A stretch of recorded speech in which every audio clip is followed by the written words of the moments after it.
Yeah, so the victim meanwhile walked to Bronx Care Health and Wellness Center for treatment, cop said. Um yeah.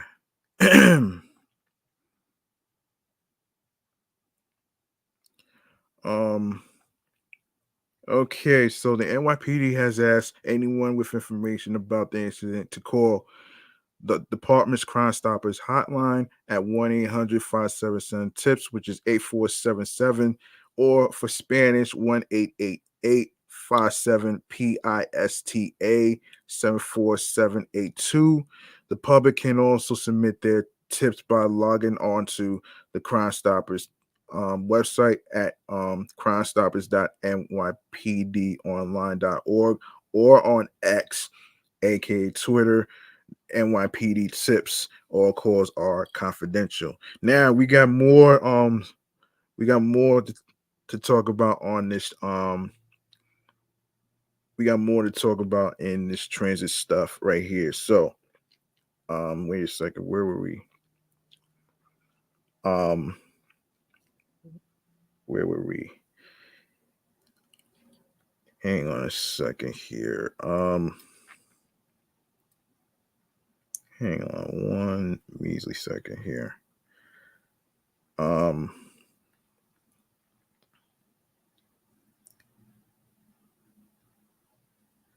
Hold on one second.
Okay, we got a Brooklyn slashing um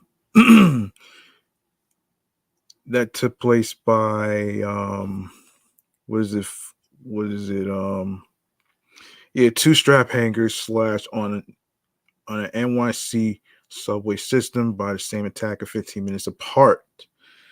Let's see. So and of course this took place in Brooklyn. A knife a knife wielding creep slashed a strap hanger um during a fight at a Brooklyn subway station and then randomly attack another victim just 15 minutes later at a different stop. Police said Wednesday the male assailant first slashed a 38-year-old woman in the mezzanine area of the the Atlantic Avenue Barclays Center the Atlantic Avenue Barclays Center station around 11:50 p.m. Tuesday, authorities said. Oh gosh, man. Um, the two were having an argument which turned violent when the suspect pulled out a knife and cut the woman's lower right leg, cops said, noting it was unclear what the dispute was about. The attacker ran off and then reemerged around 12:05 a.m. Wednesday inside the G train station at Fulton Street and Lafayette Avenue in Fort Greene, Brooklyn. Cops said. Um, there are there he came up to a 67-year-old man from behind on a staircase and suddenly slashed him without warning on the legs and arm, authorities said. Oh gosh. This is so fucking annoying, man. Oh my gosh. This is crazy. This is really, really, really crazy, man. This is crazy. Man. Yeah. I don't think Yeah. As much as I want to dream that these slashings would stop, but I don't know if that's gonna really happen. But something's gotta give, man. Something's gotta fucking give.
The slasher ran off a second time after the apparently unprovoked attack. The victims were each taken to Brooklyn Methodist Hospital in stable condition.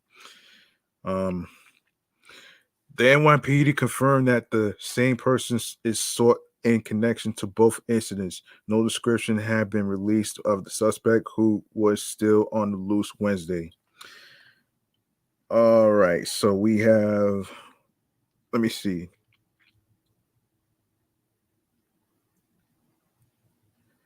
So,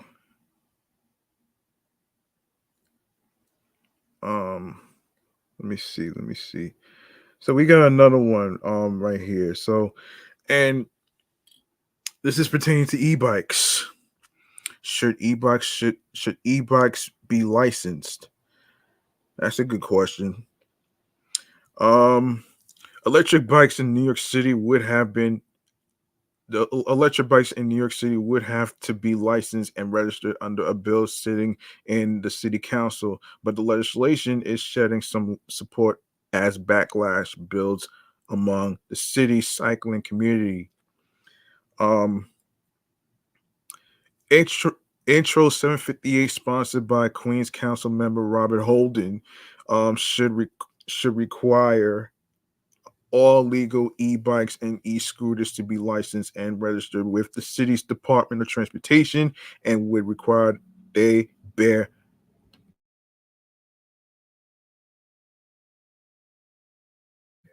they bear a license plate. E-bikes, which typically can reach speeds about 25 miles per hour, have been used for years by food delivery drivers, but are becoming more popular as a transportation option for everyday New Yorkers, a more workable alternative to cars or public transit than a traditional bike. Um, but the proliferation of e-bikes in the Big Apple, along with electric scooters and gas-powered mopeds, has been chaotic, and even cycling advocates acknowledge many on two wheels do not follow the rules of the road, often running red lights or riding on the sidewalk. Deaths on the street, road deaths have only heightened that perception among some. In September, 69-year-old Priscilla Loke was killed in Chinatown after being struck by an electric city bike rider who fled the scene. The rider was eventually tracked down, but only received a ticket for running a red light. Oh gosh.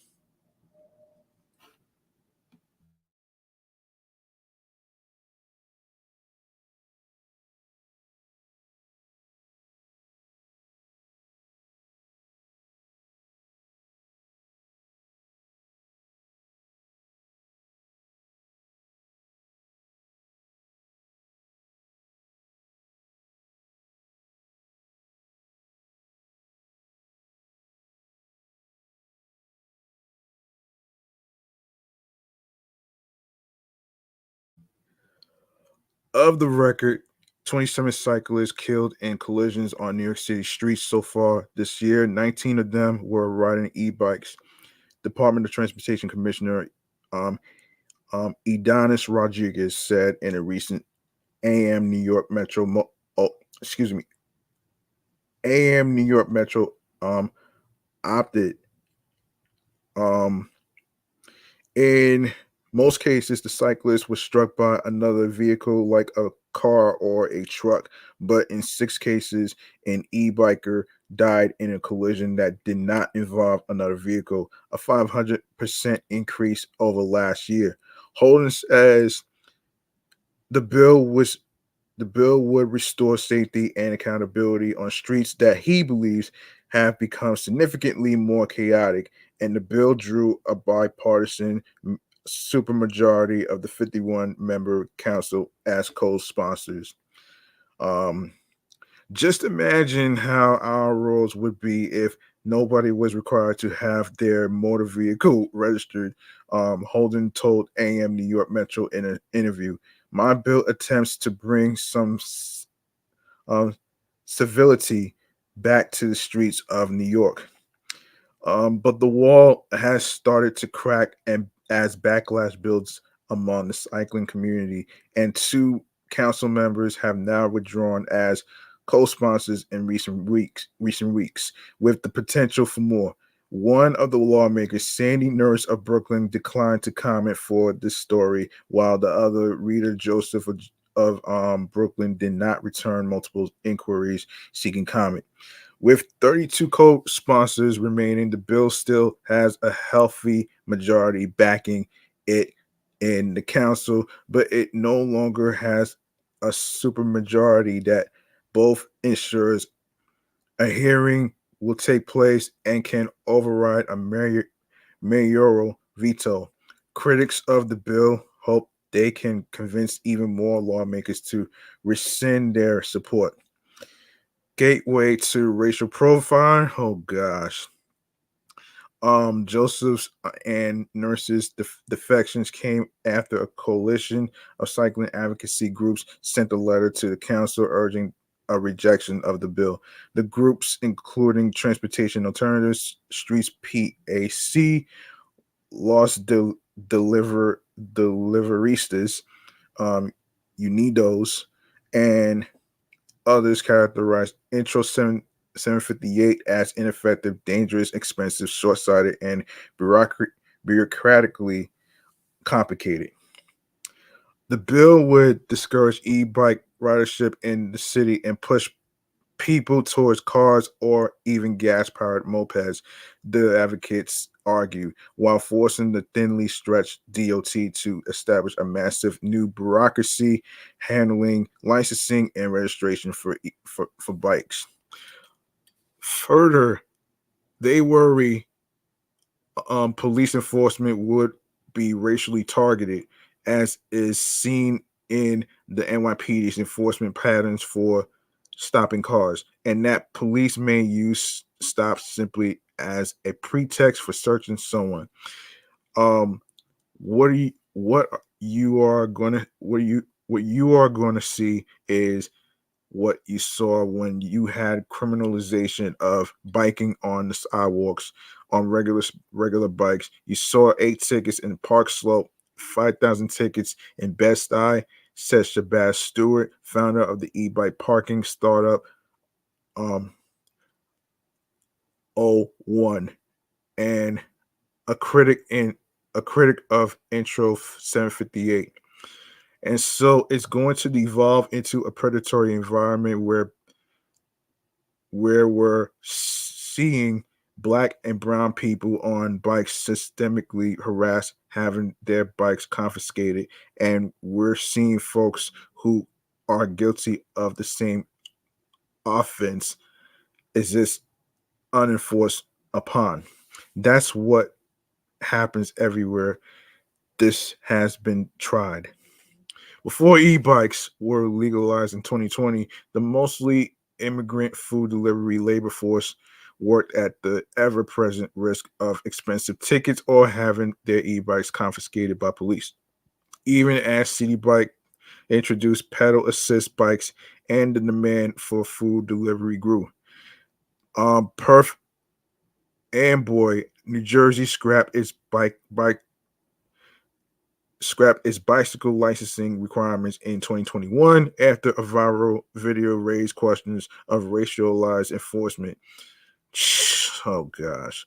Anyway, Toronto meanwhile required cycling licenses for more than 20 years, but has since rejected the measure after studying the issue. Canada's largest city determined it is not worth the creation of a major bureaucracy to oversee this practice, citing costs, use of police resources, and the challenges of creating standardized tests for both adults and children to take. The bill also does not include a carve out for City Bike, which has thousands of e bikes in its portfolio and plans to integrate them further into the service, doubling their number of e bikes and electrifying docking stations so they can be charged on site. Holden notes that city bikes can travel at high speeds, just like other e-bikes, and says it's a no-brainer that the city's streets are more chaotic than they were before e-bikes became prevalent, contending that a lot of um, deliveristas are not adhering to any traffic laws. As for enforcement, the council members says it can be done not necessarily by police, but by dispassionate cameras automatically issuing tickets to license plates. The laws have not been able to catch up. Although the vast majority of road deaths and injuries are caused by large motor vehicles, moving fast moving e-bikes are still capable of causing serious damage. Upper West Side. Um, Resident Janet Schroeder funded the e-vehicle safety alliance with Pamela Manasseh, a former professional cellist who was partially paralyzed after being struck by an electric moped rider. Um, the group, with about 500 members, is strenuously lobbying for Intro 758's passage. End quote. We have people who are paralyzed. We have 37 broken ribs if you collectively count them.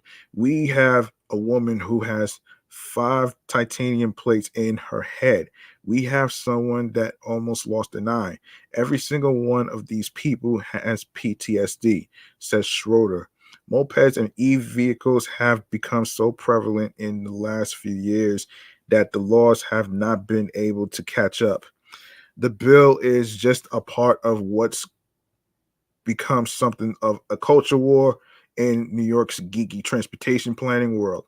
Speaking with AM New York Metro, Holden called transportation alternatives corrupt and on a mission to remake streets on behalf of wealthy benefactors like Lyft, which owns City Bike.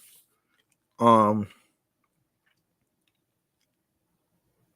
I'm so appalled that transportation alternatives would be actively trying to pick off council members because they want more people riding e-bikes without any accountability, uh, without identifying them, said Holden. Cyclists, meanwhile, see the push for Intro 758 as a thinly veiled attempt to stunt the growing adoption of bike transportation in the city and the associated redesigns of city streets to accommodate bike lanes and other infrastructures.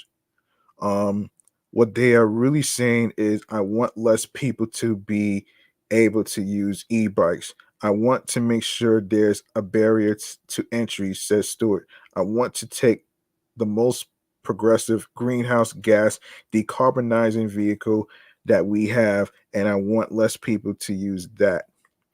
I want to take the most progressive traffic decongestion that we have on the road, aside from public transit, and I want less people to use that. Oh my! All right, so um, all right. I'm not gonna stay too long on the racial stuff. I don't have the patience to do that, so I'm not gonna really waste my time on that shit. All right, so let me see. What do we have here?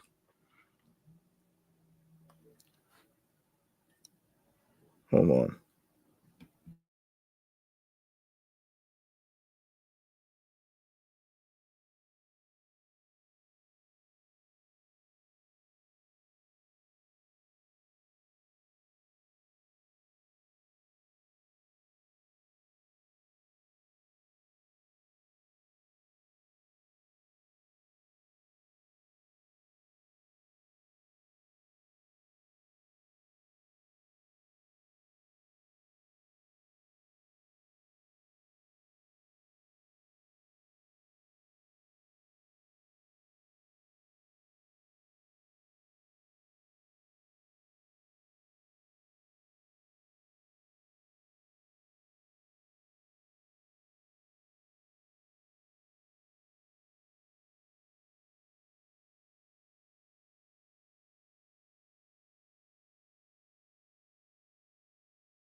So Michael B. Jordan got into a little bit of a fender bender, um, supposedly involving drag racing.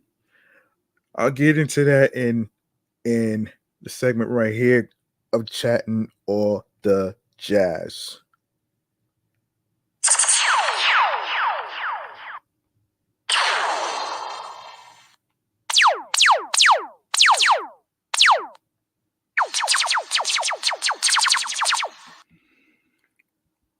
Okay.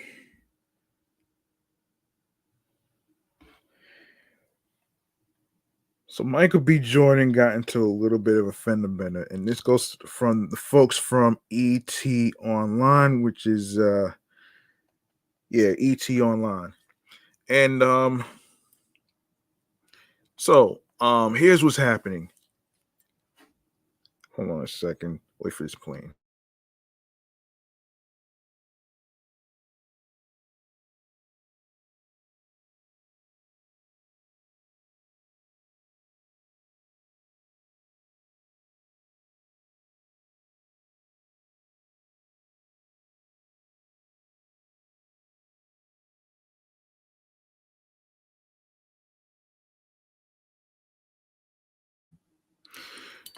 Okay, so the crash occurred on December 9th in Hollywood. A LAPD spokesperson said there was no evidence of reckless driving or a DUI.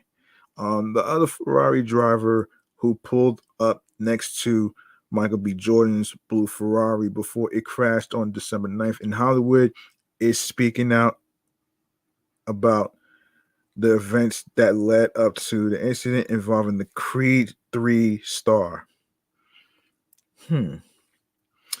Um, Speaking exclusively to ET, Tenshi Angel says it all went down around 9 p.m. that night when he was behind the wheel of his red Ferrari in Hollywood. He says everything was normal. He was listening to music and just vibing out when another Ferrari pulled up next to him. Um, oof. Um, I'm looking like, oh, we was just kind of like pacing. This was before the recording there was like 2 blocks away. Angel tells ET. We were just cruising, and then I think it was like the next block, like halfway, we were revving the engines a little bit. Then once we got to the next block, that was when we was like, oh, honked 3 times. I took off, and that's what happened. Angel, who posted video Friday on his Instagram account, 16th universe of what appears to be the red Ferrari he was driving on the night of the crash in Hollywood, said that when he looked over to see the other Ferrari, he couldn't make out the person behind the wheel. He said it wasn't until he saw the news later that evening that he learned Jordan was behind the wheel of the blue Ferrari that crashed into a parked Kia Niro SUV. Damn, son. Damn. That's crazy, man. Wow. That's crazy, man. This is the craziest shit that I ever heard. This is the craziest shit I ever heard. You know what I mean?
So the incident forced Jordan to miss the Academy Museum Gala the next day out of an ambulance of caution.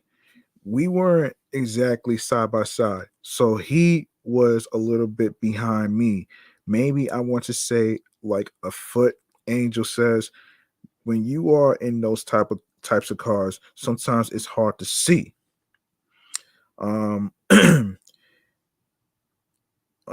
Angel insisted. Hang on a second. Wait. Hang on a second.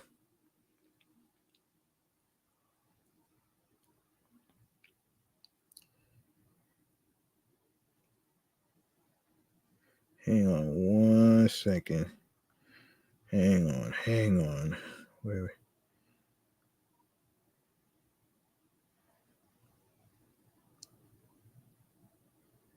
Yeah, Angel insists he and Jordan were not racing. Um, let's see. We were. Hang on a minute. Yeah, we were revving engines, but we weren't going fast at all. He adds. But those cars, like I said, they take off fast. So if you hit the pedal, you are going you're gonna go 0 to 60 miles per hour in like 2 seconds.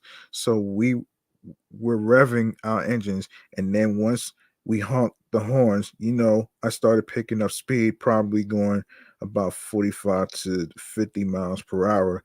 I look back and he wasn't there anymore. So then I slowed down. A spokesperson for the Los Angeles Police Department confirmed to ET that an accident occurred at the intersection of Sunset and Beechwood Drive involving a vehicle and a parked vehicle. Upon arrival, officers found that no injuries were sustained and no arrests were made. There was no evidence of reckless driving or a DUI, and officers did not perform a field sobriety test. Angel tells ET he didn't turn around because he had no idea the other Ferrari crashed. I thought he turned the corner or something and maybe didn't want to go, Angel says. I just kept going. The person who filmed the accident, an artist who goes by the stage name Bag Chaser Lingo, also spoke to ET and said he happened to be filming because he's a luxury car enthusiast. I see two Ferraris sitting at the light, and I pull out my camera. Bag Chaser Lingo tells ET, I ain't think nothing of it.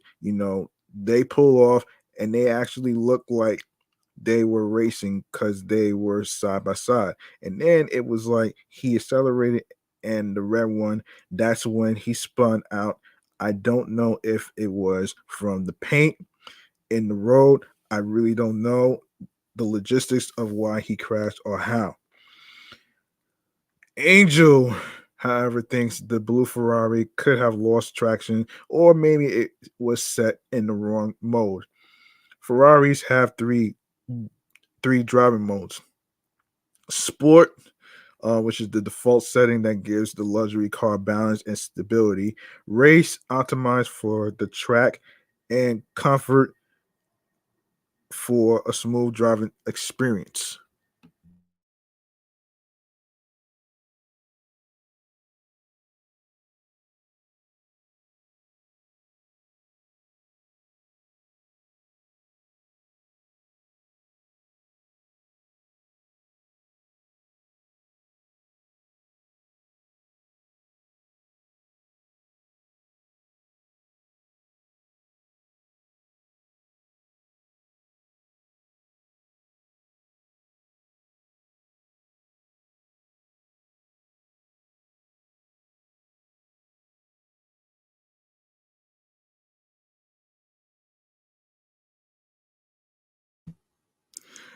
No one besides the driver behind the blue Ferrari knows what mode it was set, but not being set to the right mode could have contributed to the crash. These cars are very complicated to drive.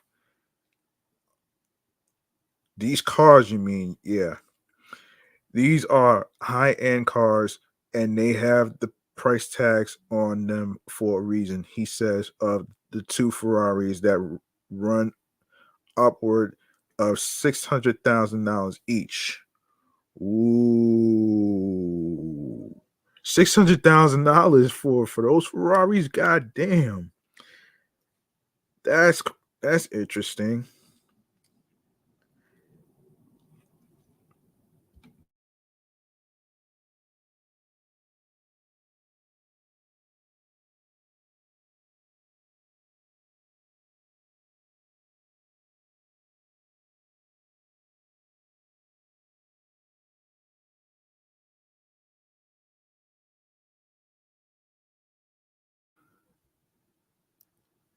$600,000. That's a lot of money, folks. Oops.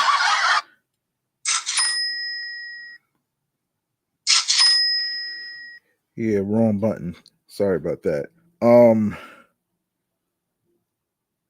you can't just drive it like a Toyota. It's not gonna happen. Yeah, yeah, yeah, that's pretty true though. Um, hang on a second. Um,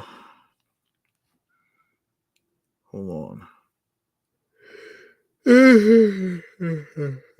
Oh boy. Hang on a second. Um,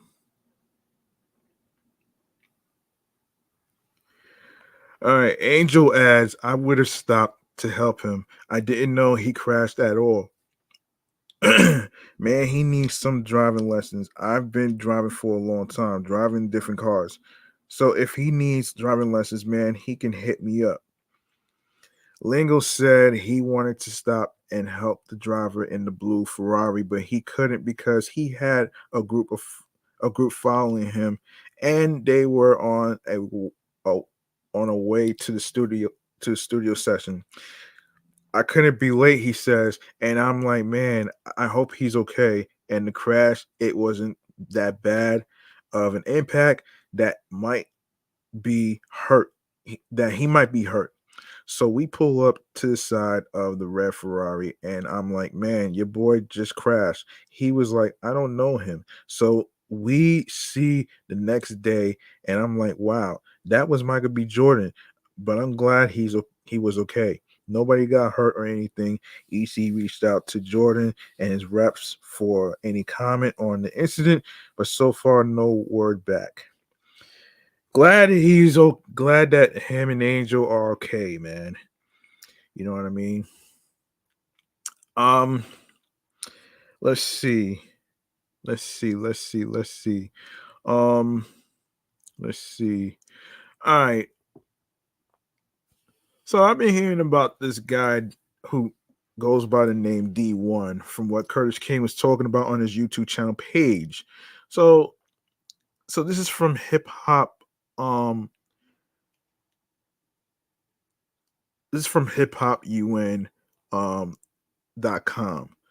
So D1 responds to industry hypocrisy in new video lines drawn. D1, the renowned rapper and activist, has released a thought-provoking new video titled Lines Drawn, calling out the hypocrisy that perpetuates perpetuates, excuse me, in the music industry. With his powerful lyrics and captivating visuals, D1 sheds light on the double standards and injustices artists often face in their pursuit of success. This courageous act of speaking truth to power has garnered widespread attention and sparked meaningful conversations within the music industry. Um, so D1 responds to industry hypocrisy in new video lines drawn. His new releases are a scathing critique of the industry hypocrisy that plagues the music business. So the Louisiana-born rapper fearlessly tackles the injustices and double standards artists face on their journey to success. Though through his um poignant lyrics and captivating visuals, D1 allegedly exposes the harsh realities of a system. Not sure what I don't know what typical system he's talking about, but um that often exploits artists and stifles their creative freedom. He shared this. I did this song as a response to the industry being so shaken by me drawing a line in the sand and saying that we need some accountability for the messages we're glorifying inside hip hop. This is part one. There's more on the way. A shift is happening from a genre and cultural perspective. As stated by the source, D1 says, no, D1 stays true to himself and maintains integrity in an in an industry. Often there is pressure to conform to the music industry, however, is not bowing. Instead, he sticks with his values and beliefs. D1 challenges the idea that success can only be achieved by compromising one's principles. Thereby, artists are forced to draw their lines and refuse to conform to the industry's demands. Hip hop news uncensored. Um, it's the leader in hip hop content on YouTube. You can listen to the music video on his YouTube channel page D1. All right, so be sure to subscribe. All right, we got some more stuff to talk about here. Before I go into any more music stuff, we gotta talk about the double sauces by McDonald's. All right, so and this is from let me get out of there. We gotta talk about the double sauces. So, all right, so and this is from corporatemcdonalds.com. Um, the perfect sauce makes every bite better, and we know real sauce stands go the extra mile, from perfecting their dipping techniques to stashing extra sauce cups in a drawer for a rainy day. Sauce culture is real, and it runs deep. Fans have used McDonald's iconic sauces to put their own twist on menu classics like chicken McNuggets and world famous fries for years. And of course, it took place October 9th. We're adding two delicious new flavors to the roster: McDonald's sweet and spicy jam sauce, a jammy red pepper sauce with a tongue numbing um, peppercorn kick, um, and extra heat from cayenne pepper, finished with apple cider vinegar. Our chefs recommend sweet and sour jam with sausage McMuffin with bacon, egg and cheese biscuit, hash browns, aka tater tots, chicken McNuggets, McCrispy, McCrispy. Wow, world famous fries. Um, Fun fact: this is the first ever breakfast-inspired dipping sauce to hit U.S. restaurants. McDonald's mumble sauce.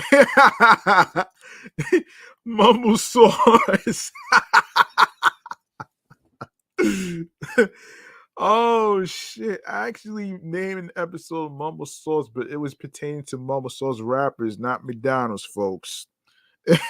A tomato-based, sweet, spicy, and vinegary sauce inspired by the original Washington D.C. area sauce staple. Dial up the flavor on your next quarter pounder with cheese, hash browns, aka tater tots, chicken nuggets, McCrispy. Oh shit! World famous fries. I may have to look up the McCrispy later on after I get off. Um, after I get off. We get inspiration from the food our fans love by exploring the incredible tastes and flavors found in communities across the country, said Tariq Hassan, Chief Marketing and Customer Experience Officer at McDonald's USA. Sweet and spicy jam and mumble sauce.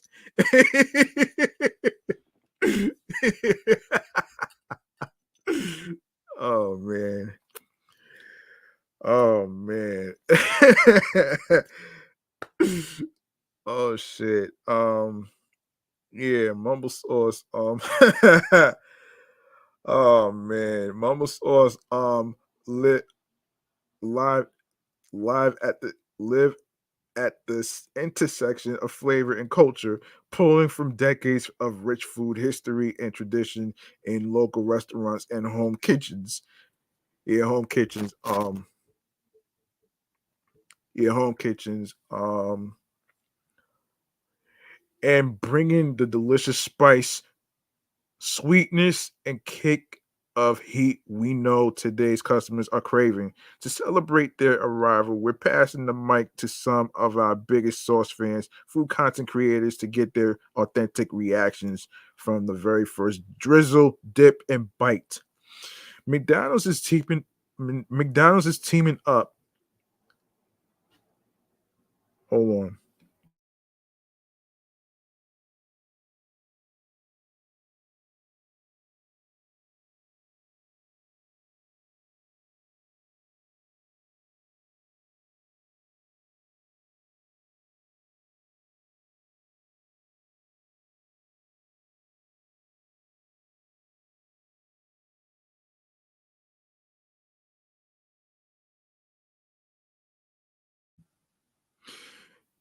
McDonald's is teaming up with foodie content creators, which includes Mr. Eats, Mr. Eats 305. You got Shari Dion, Santana Quiche, um, Miss Lagarda, Nate Loves Logs, and Black Girls Explore DC, who are taking center stage in our latest campaign to review the sweet and spicy jam and mumble sauce and, and share their own delicious creations and pairings across their social channels. And in honor of the rich cultural ties Mumble Sauce has has to the Washington D.C. and Chicago communities, we're also sharing the real stories of the sauce makers, restaurateurs, small businesses owners, small business owners and fans, keeping the culture of Mumble strong. Preview some of the stories behind Mumble Sauce on McDonald's YouTube channel now through the official trailer. Full original documentary to launch soon. Pair these sauces with your favorite menu items starting at your nearest McDonald's, which took place on October the 9th. The possibilities are endless. Oh man, the double sauce, man. Yeah, that's crazy, man, with the double sauces. Um, all right, so let's continue with some other stuff. Yeah, starting with let me see. Yes, Crazy Bone. Here we go. All right. Previously, I talked about Crazy Bone, who was in the hospital because he had a little bit of an accident. So, and this is coming from the people from Hip Hop DX. Crazy Bone has returned to the stage for the first time since suffering a major health scare last year. The Bone Thugs and Harmony legend performed with the rest of the group at halftime during the NFL game between the Las the Las Vegas Raiders and Denver Broncos on Sunday, January 7th, which was 3 weeks ago. No, 2 weeks ago, excuse me. Yeah, 2 weeks ago. Flesh and Bone posted footage of the mini concert on Instagram and wrote, in quote, God is great, and we thank him for blessing us to kick 2024 off in a massive way during the halftime show for the Las Vegas Raiders with our brother Crazy Bone in full effect. We also want to thank the Las Vegas Raiders and their whole illustrious staff for rolling out the red carpet for our families and the Bone Thug family all over the world. We love you. Busy Bone, the youngest member of the group, also uploaded a clip of the group performing their hit Crossroads and said it is always good to see Crazy Bone on the big screen nowadays. Bone Thugs and Harmony looking real good right now. Looking good right about now. Um Crazy Bone was initially hospitalized last September after coughing up blood. It was later discovered that the rapper had an artery leaking into his lung and had to undergo two surgeries to stop the bleeding.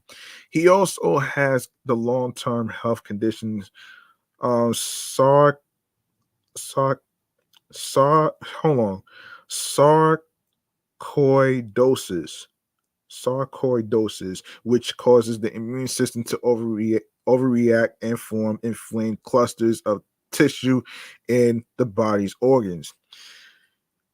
That's scary, man. After coming through with After coming through his surgery, Crazy sent a message to his fans saying just for life, literally for 9 days straight. And I won the battle this time because I know Jehovah God was with me every step of the way, fighting for me. Never take life for granted. Enjoy it while you have it. Thank you for Thank you all for your thoughts and prayers. Trust me, I needed every last one of them. Um, yeah, hold on.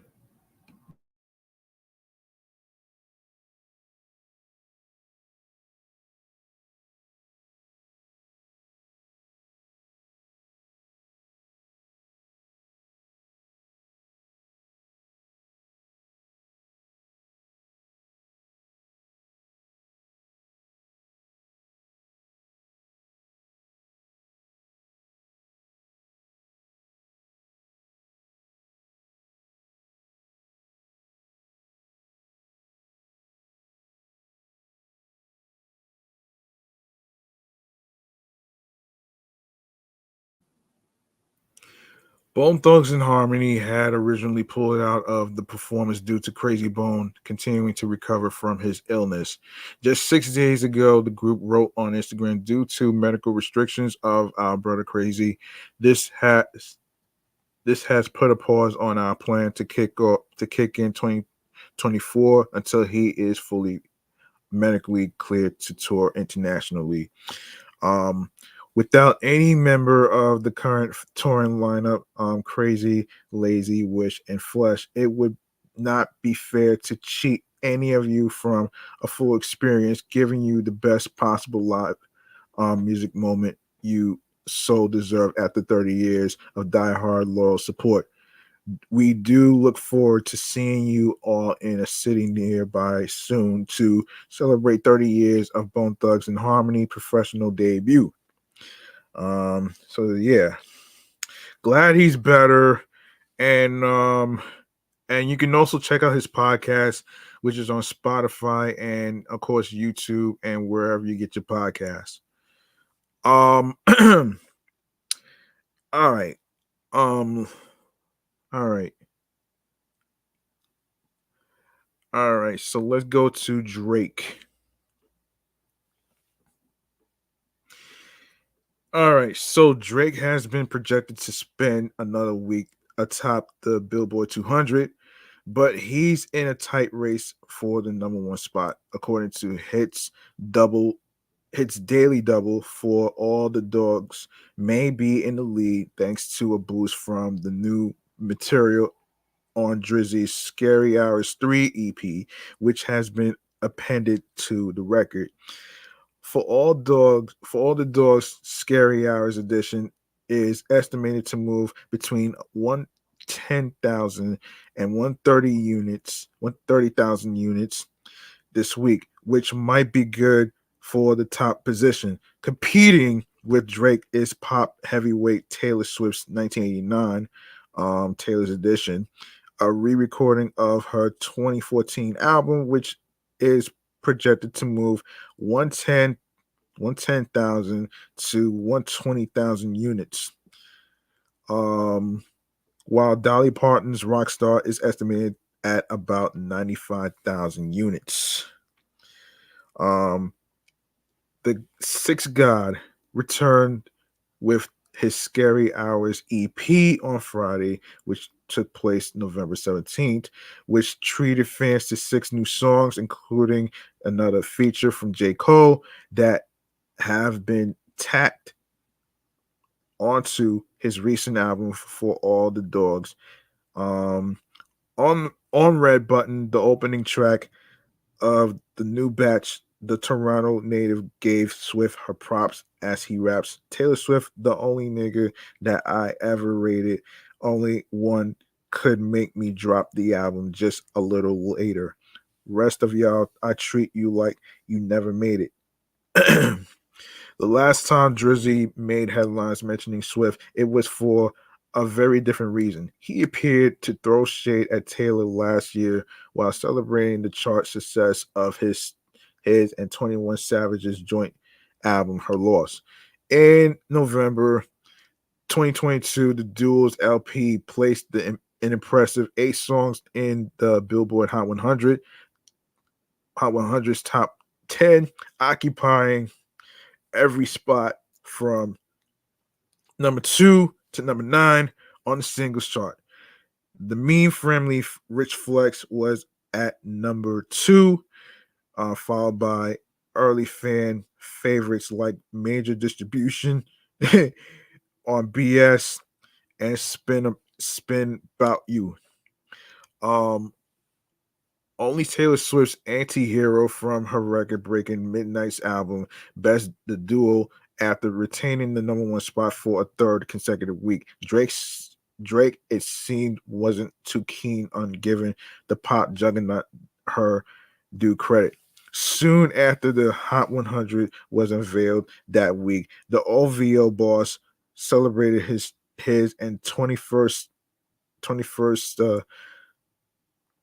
top 10 success by posting an image of the chart on his Instagram stories with the caption 21 Savage, congrats my brother. Um Curiously, he covered up the first spot, including Swift's name, with a series of cryptic emojis. 21 then shared his collaborators' celebratory post on his own story, a bet without any additional commentary. All right. All right. Let's see what we got next to talk about here. Let me see.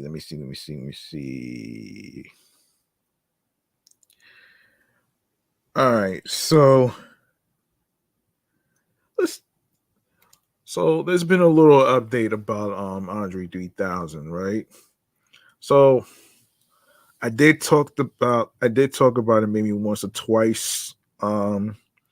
So this one right here, um, according to Hype Beast, Andre 3000 further opened up about the possibility of a new rap album, almost reiterating the same sentiments he's been sharing the past few years. In a new interview with CBS Mornings, Anthony Mason at Rick Rubin's Shangri-La Recording Studio, Three Stacks explained that he hasn't found anything inspiring enough for him to return to rap, despite the fact that he himself would love to create a rap album. I write down ideas and lyrics all the time. And maybe I haven't found the music that's inspiring enough for me to want to write raps too. Or maybe I got to find a new way to rap. If I don't feel like I'm doing something, it don't matter to me, he said. He further um touched on what he considers doing something, clarifying that it meant affecting something, moving something, saying some truth, reviewing something, destroying something. 3000 continued. Um it got to move a needle. Our power came from exploring. Maybe I exhausted a thing, and sometimes you have to kind of try something else.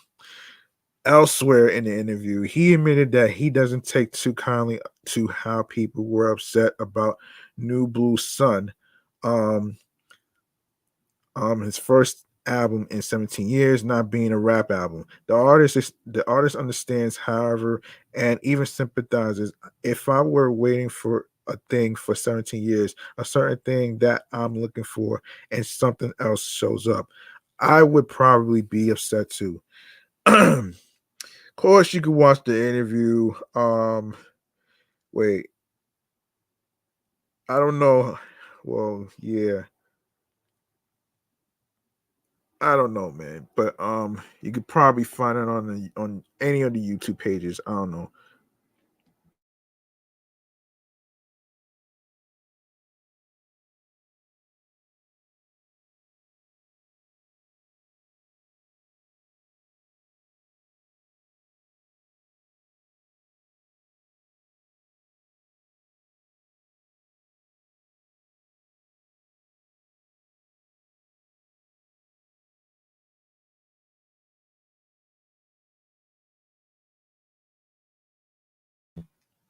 Next, we have Carmela Anthony and Kid Mero. And this is from the people from the New York Times. Carmela Anthony, the former NBA star, and Joel Martinez, the comedian, the comedian, um, the comedian known as the Kid Mero, are in some ways a perfect match to host a streaming series. Both are New Yorkers. Anthony grew up in the public housing in Red Hook, Brooklyn. Martinez is a native of the Bronx, and the city is a part, no, a core part rather, of each man's identity. Anthony's most memorable moments in the the NBA came in his early season, 7 seasons with the New York Knicks. From 2011 to 2017, he won only a single playoff series in those years, but Knicks fans treated him as a conquering hero. Martinez is a long-suffering Knicks fan, a fact that came up often on Desus and Mero, the late-night comedy talk show that he hosted for 4 seasons with Daniel Baker, known as DeSeuss Nice. Anthony and Martinez are teaming up for a weekly series titled 7 p.m. in Brooklyn. The show, which will be available on YouTube and Spotify starting Thursday, is being produced by Wave Sports Entertainment and the company behind podcasts hosted by Jason and Travis Kelsey and the Los Angeles Clippers forward Paul George. Um, the hosts expect to primarily discuss basketball in New York, though other subjects will be fair game. Um, They two met in 2015 when Anthony was touring Vice Studios as Martinez was taping his show there. Martinez has a reputation as a brash trash talker, while Anthony is more likely to play it safe. They discussed their collaboration in a Zoom interview. These are edited excerpts from the conversation. Camelo, were you aware of Mero when you first met him? The culture and the community knew who they were. Um, you played in the NBA for almost 20 years. You are a future Hall of Famer with a lot of business interests. You don't need this. What drew you to partnering with Mero? Um it's a different vibe, right? Yes, it's a sports talk show, but it's more of a cultural show. Um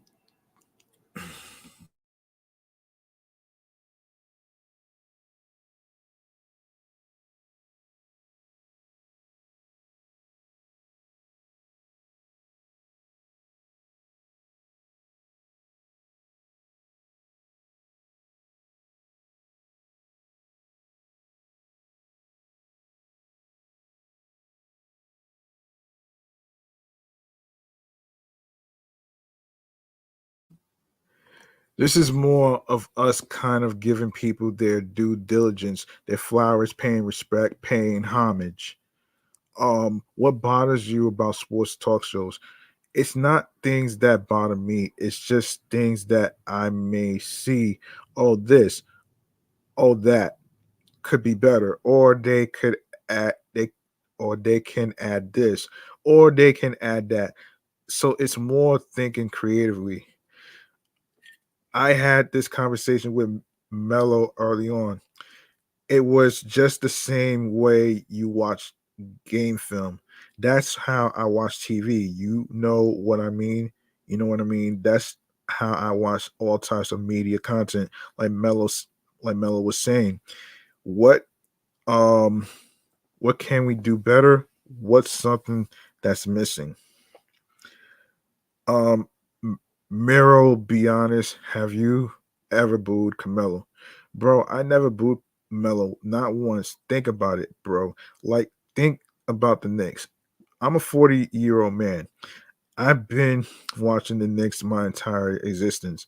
The closest the Knicks have been to that mountaintop was with Melo at the front. Carmelo, do you believe him? I believe him because I'm tapped in. Miro, are you cool with Jesus today? Well, I'm from the Bronx. Like, if somebody is not actively trying to murder me, we don't have beef. You know what I'm saying? That's a fact. Win, bro. You know what I'm saying? Do your thing. You know, if my life is a book, this is the next chapter. You each have a visitor coming in from out of town. Name the one place you are taking them to. I'm taking you to El Tina Fish Fry. Then after that, we're going to hit Locksmith for a couple of drinks on 192nd Street, 192nd and Broadway. I can't give you my spots. I can't put the spots out there. Um, Carmelo is such a New Yorker that has his spots are secrets. Um, that epitomizes me as a New Yorker. You've got to know the spots to go to. It also depends on who is coming into town. Miro, the last time we talked, you told me that being a Knicks fan was like watching a wild, volatile stock. How would you describe it now? Um, Now it's like, yo, I got Apple in my portfolio. It might go up and down a little bit, but it's never going to crash. How much will the Nets be mentioned on the show? Um, what is that? I'm not biased.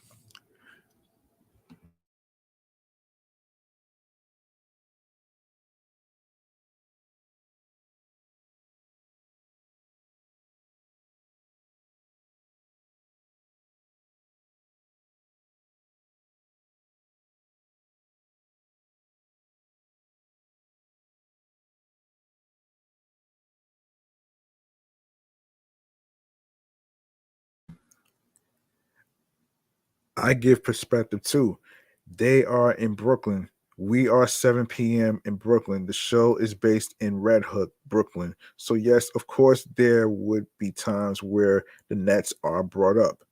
Look at how diplomatic Carmelo is being. Are you on board with that, Mero? We're New Yorkers. That's real New York. It's like, yeah, I'm going to roast you, but it's love.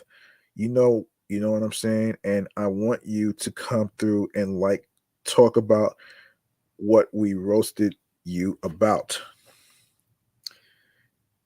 And yes, so you might want to check out 7 8. You might want to check out yeah, you might want to check out their show. What is it? Their show is called 7 a.m. Hold on a second. 7 p.m. in Brooklyn. Yes. 7 p.m. in Brooklyn. Check your local listings and where you stream your podcast and stuff. So All right, so let's get to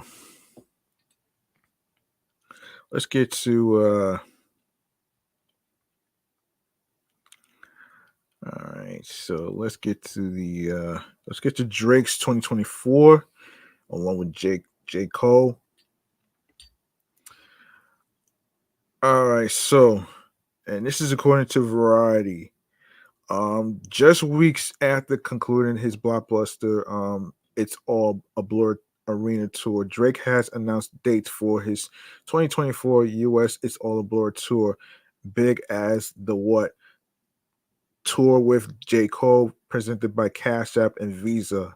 J. Cole will be joining Drake across many of the dates on the 2024 run.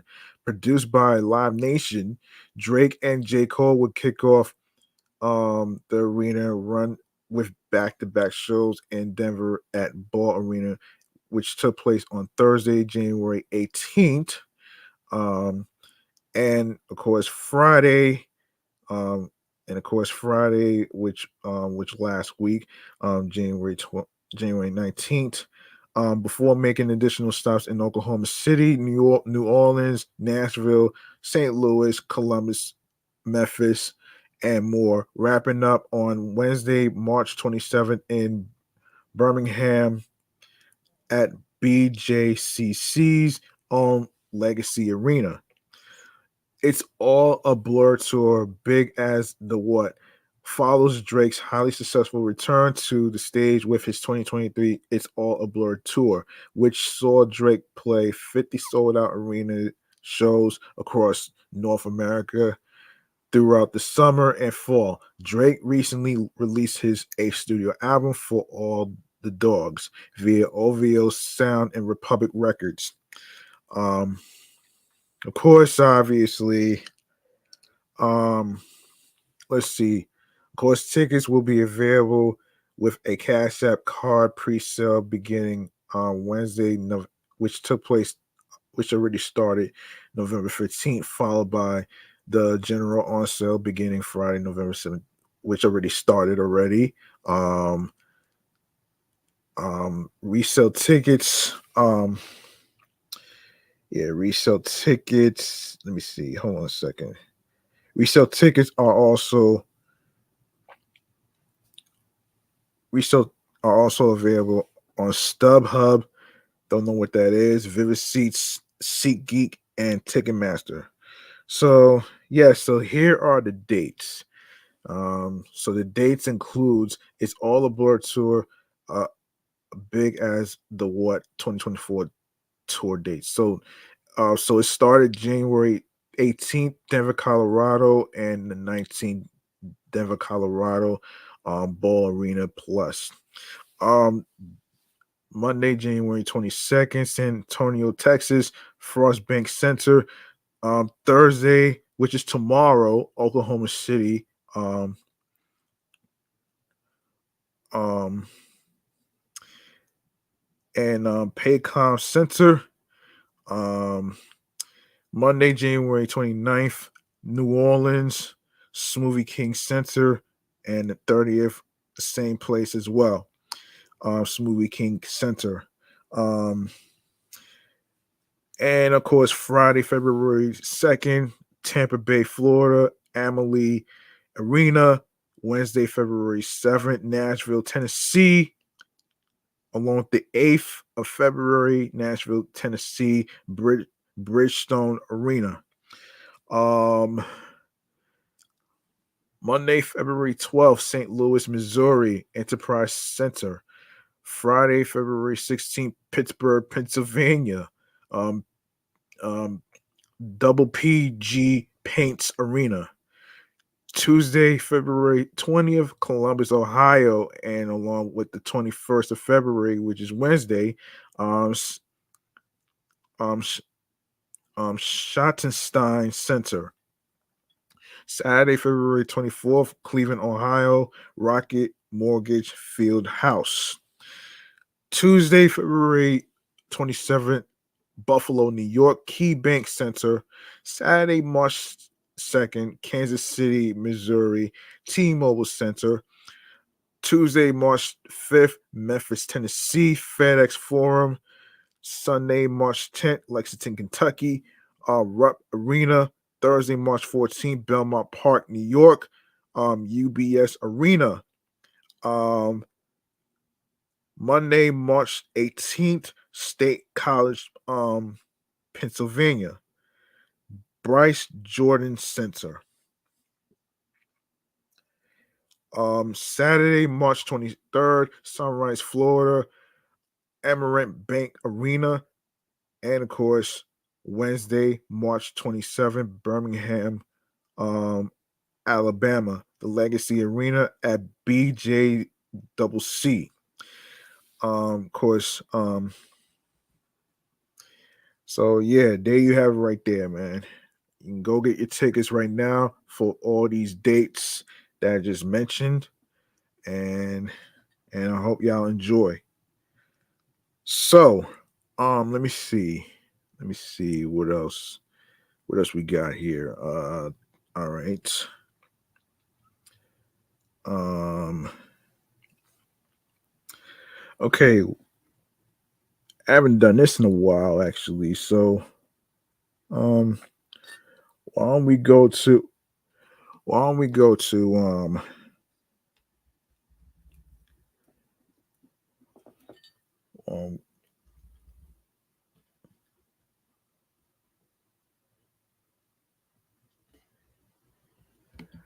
all right, we have a black-owned trendsetter right here. Who is what is it? What is this?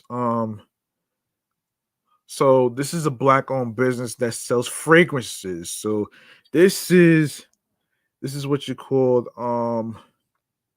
yeah, space. So I'll break that down in a segment that I like to call the black owned trendsetter shout outs. This is where I give you a shout out to all the black owned businesses out there, and this one regarding the black owned fragrance is one of them.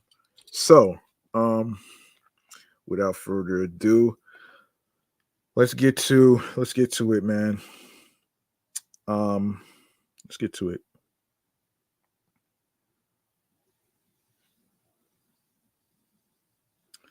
All right, let's get to it. Hold on. Okay.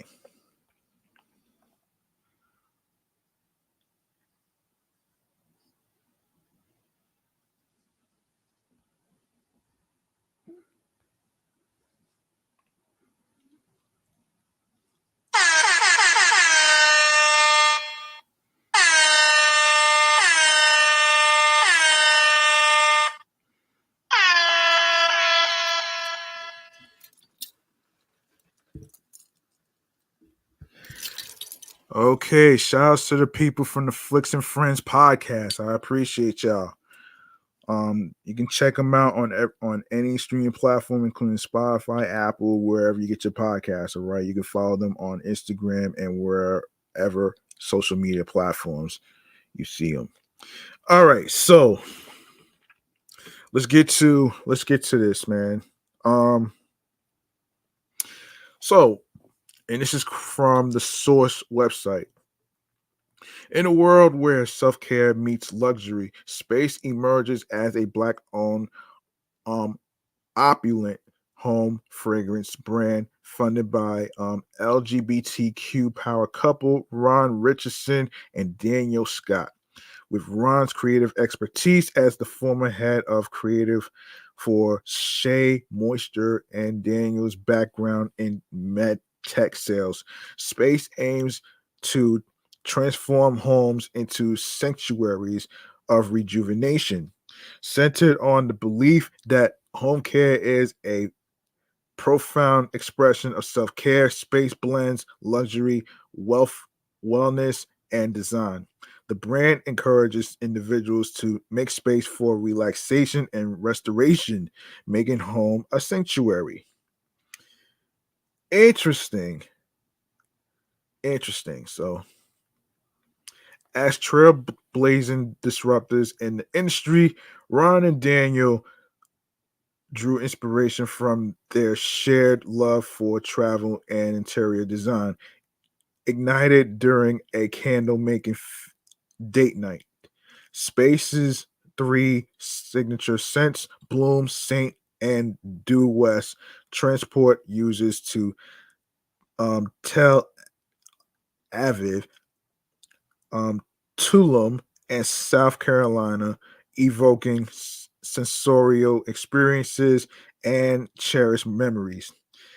Um, Priced at $48 for a 3.4 fluent ounce ounces ounce bottle.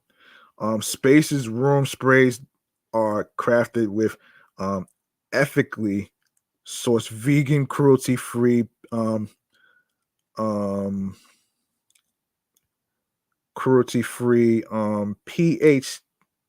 pH talent free, and paraben free ingredients. These scents, such as the saffron infused bloom and the Palo Santo inspired saint, promise an elevated sensory experiences for luxurious relaxation, offering a unique um, fusion of self care and design in every bottle. In the conversation with the source, Ron and Daniel detail the creation of space, highlight some of their key fragrances, and give a glimpse into their world, ultimately sharing why their brand will become your favorite part of 2024. Um, and During the interview, there's been some questions that's been asked. So, could you detail the space brand for anyone unfamiliar with it? What inspiration and background went into creating this luxury home brand? Um, both Ron and I have this huge passion for home fragrance. Any type of fragrance. Fragrance affects your mood no matter where you are, in your home, car, wherever. So we wanted to create a luxury brand that impacts your mood and delivers a sensory experience. We started this in 2020, and it is a true labor of love for us. We wanted to combine our love for travel and wellness into a product people will love. um, a lot of our fragrances are inspired by our travels and taken in cultures of the different places that we go. Um, that reminds me of walking into a Marriott and getting the smell that you want to take home. Are there any moments that you specifically recall from traveling, and how did that evoke an idea to bring that feeling to other people? One of the moments I can remember is when I was in um, Tulum. I remember having dinner at a restaurant, and the staff were walking with canisters and smoke was coming from everywhere. We asked the guys are the restaurant at the restaurant. We asked the guys at the restaurant, and it was a Palo Santo. I never smelled anything like it before, and I kept thinking about it. We got back to the States and ordered so many Palo Santo sticks. For our customers, we wanted to have that mix, a sweet, smoky element that we smelled that day. Um, have have it in a bottle to be able to spread this beautiful fragrance. For me, it's Due West. Due West is a very, very small town in South Carolina where my dad is from. The population is about 200. Every summer, we would travel to Due West, and it was a complete juxtaposition of growing up in the concrete jungle of New York City. The scent when you wake up there is in the air. It's wet, kind of mossy. So when we created space, I wanted to pay homage to my dad and his legacy by bringing that scent to life. And we love the development phase. So it's great finding those scents. You mentioned the curation. and development process, how hard it was for you to a decision on a scent, and what hurdles do you have in learning the process. This process is really complex. So, for background, I've been in the marketing industry for over 14 years. For the last seven, I was focused on creative I- ideation. So, visual strategy, working with brands like Shea Moisture, and I pulled a lot of my experience in ideation for campaigns to bring to our development. We had these buzzwords that I would transition into a mood board. Then I would think about the consumer. What are they doing when they when when are they spraying this? What are those little occasions and comp no, excuse me, and moments that they have in their home? I run it by Daniel and we build on it. From there, we go through many rounds of revisions, and that's where it is exciting. We are excited to smell the next batch whenever we get a box. We bring in friends for blind smell tests and then refine. It's challenging, but also exciting. And the most important thing is we wanted something we developed and created. We didn't want to pull we didn't want to put oil in a bottle and add alcohol and that's it. This is a true handcrafted product. Thankfully, Ron has been in the industry and has good connections, leading us to a phenomenal perfumer. We have good connections with people in manufacturing. For us that was a big barrier, but we love to do this, and the consumer will experience that when they get the product. Um, you mentioned the steps and packaging that go into this product.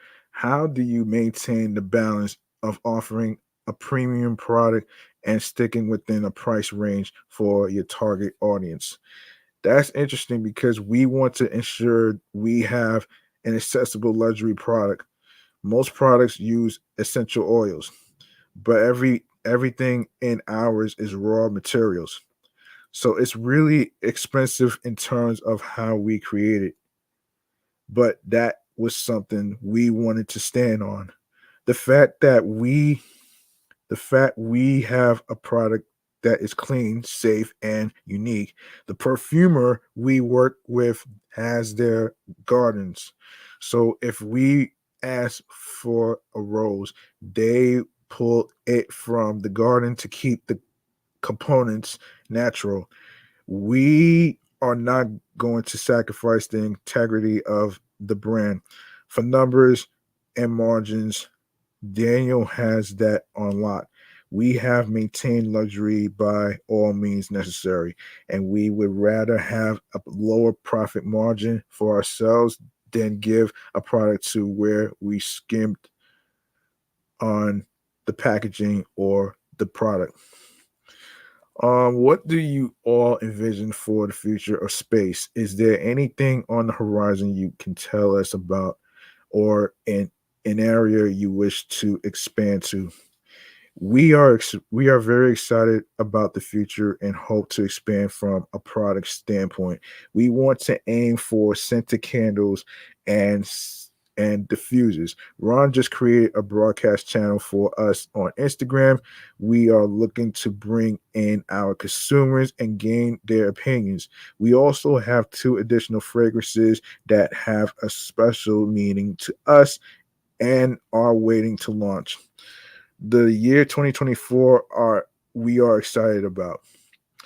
Um, for anyone who would like to monitor your steps, especially from underrepresented communities, how would you suggest they start their luxury brand and disrupt an existing industry?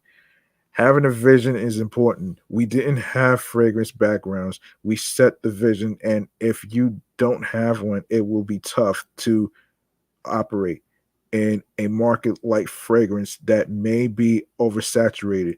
Many big players exist, but we see the opportunity for a percentage of the market. You also will want to know how to invest in the brand to bring it to life how you want it to.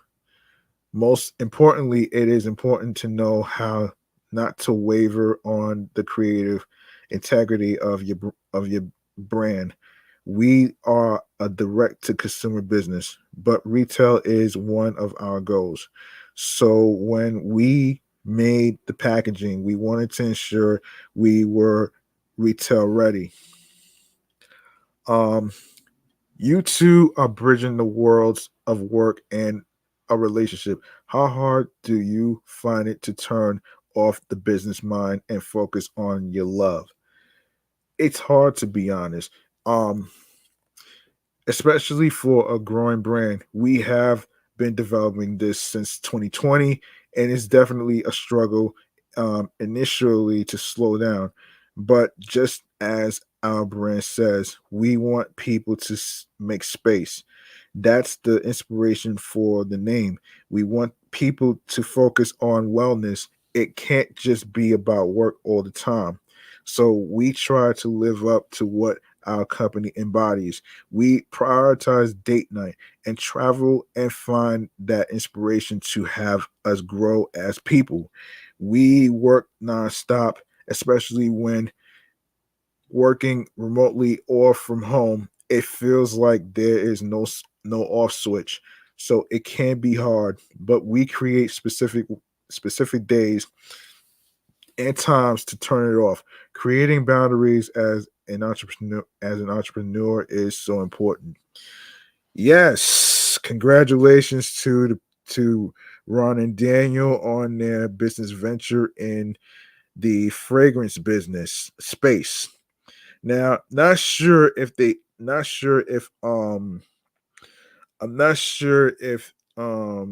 a way for you to actually check out their brand, how to buy it or anything like that. And as far as their social media, I'm not too sure if they have it. I may have to look for. Actually, they do have a Instagram right here. Buyspace.co. That's the Instagram page handle that you guys could follow. Buyspace.co. All right. All right. So let me see. Let me see.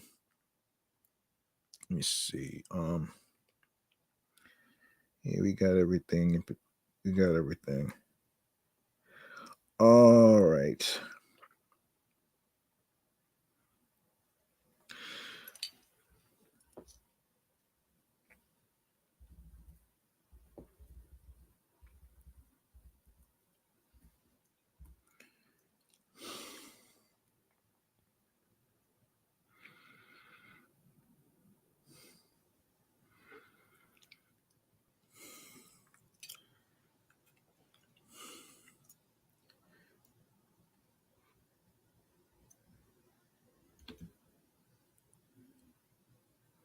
All right.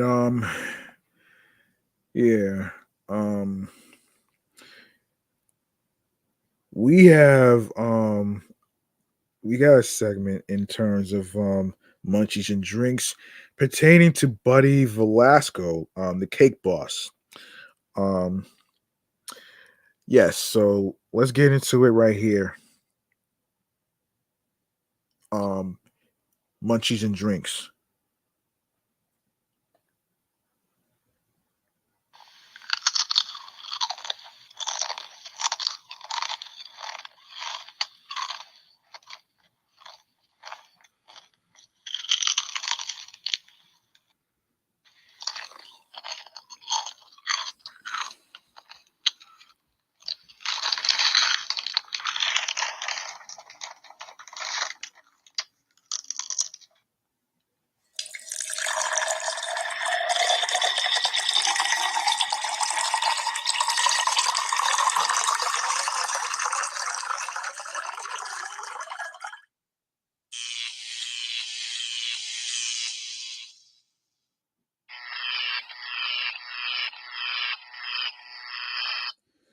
Okay, Buddy Velasco. Okay, Velastro, excuse me.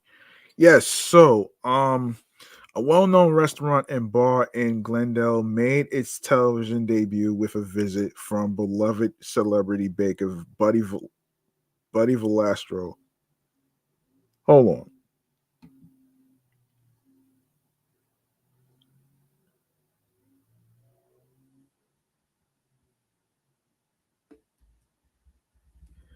Yeah,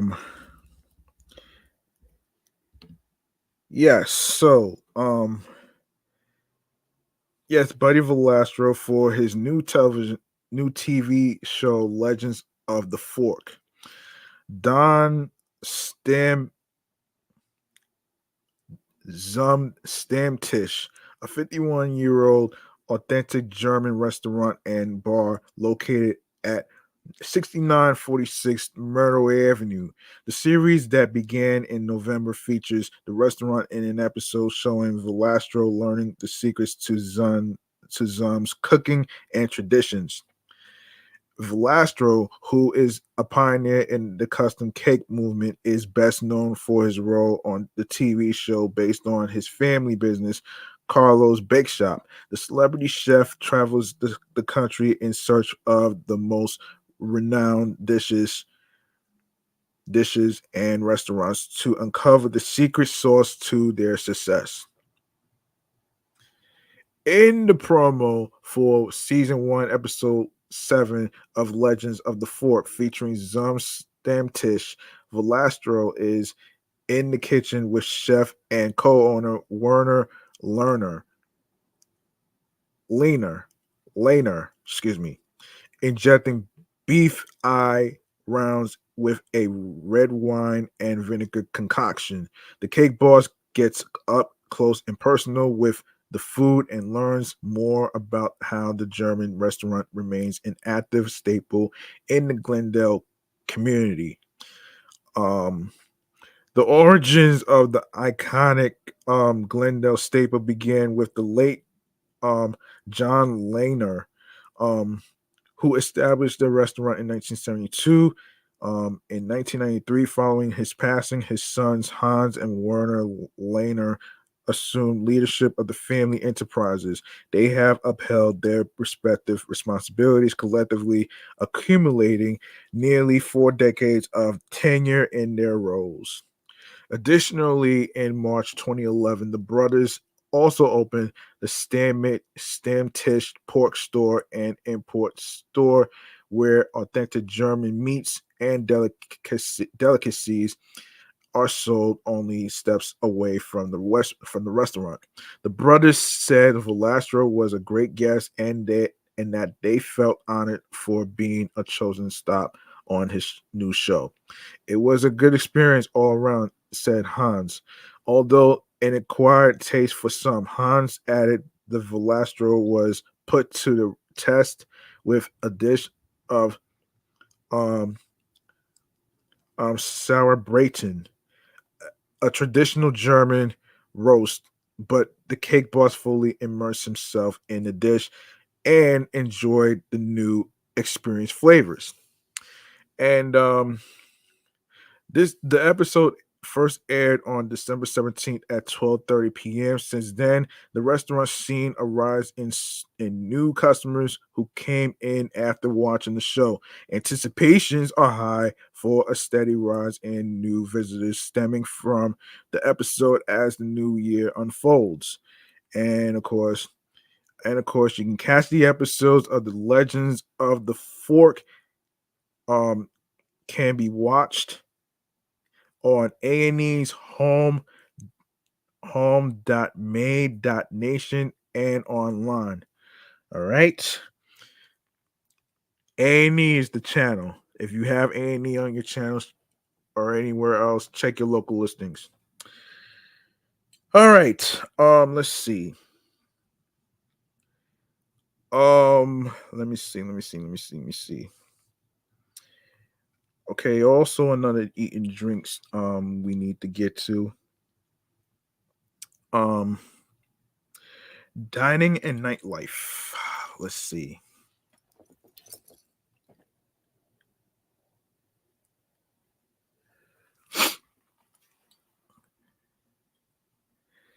Okay, hold on a second.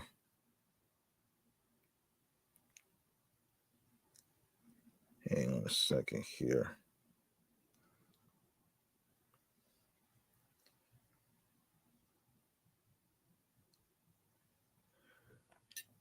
Um. Okay. So Willow's Tavern. Okay. All right, and this is from QNS, the website that I'm using. So excitement is brewing in Ridgewood, which is in Queens, as a brand new neighborhood bar. Willow's Tavern is set to open its doors to the public tomorrow evening. Located at 6418 Fresh Pond Fresh Pond Road. This established this establishment promises to be a welcoming addition to the community. It started on Friday, January 19th at 7 p.m. Ridgewood residents can step into the charming world of Willow's Tavern, where a diverse selection of affordable beers, a less and cocktails will be will be on offer throughout the night. And the co-owners, Cassie Ballers and Jesse Sullivan, are no strangers to the local bar scene. Their mission is clear: to seamlessly integrate into the fabric of the Ridgewood community and provide a comfortable gathering place for all. We want the neighborhood to feel welcome and feel like this is a place that they can call their second home, Ballers said. Inside Willow's Tavern, patrons will be transported back in time to a 70s inspired Southwestern themed bar.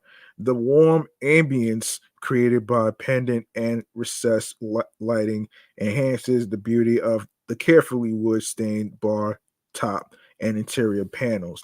The seating booths pay homage to Glenlow Tavern, the beloved former local hotspot. Um, the name Willows draws inspiration from the tavern's backyard, where a majestic willow tree gracefully shades the outdoor space. As the countdown to opening day ticks away, Ballers and Sullivan are hard at work, preparing for the big day. The engaged couple, with over a decade of experience in the bar business, have worked in various bars across Ridgewood, Queens, Brooklyn, and beyond. We want to cater a little bit to everybody that works on Fresh Pond, Sullivan explains. Sullivan, originally from New Mexico, is also the owner and operator of the Windjammer Bar, located at 552 Grandview Avenue, which has been a Ridgewood staple for nearly 7 years.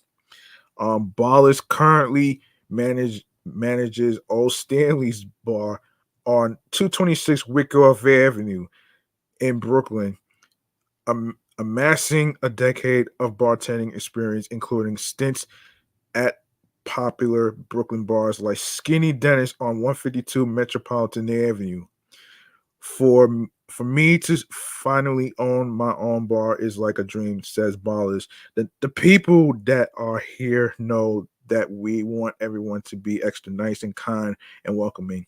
Charles um, Watlington, also known as DJ Moonshine,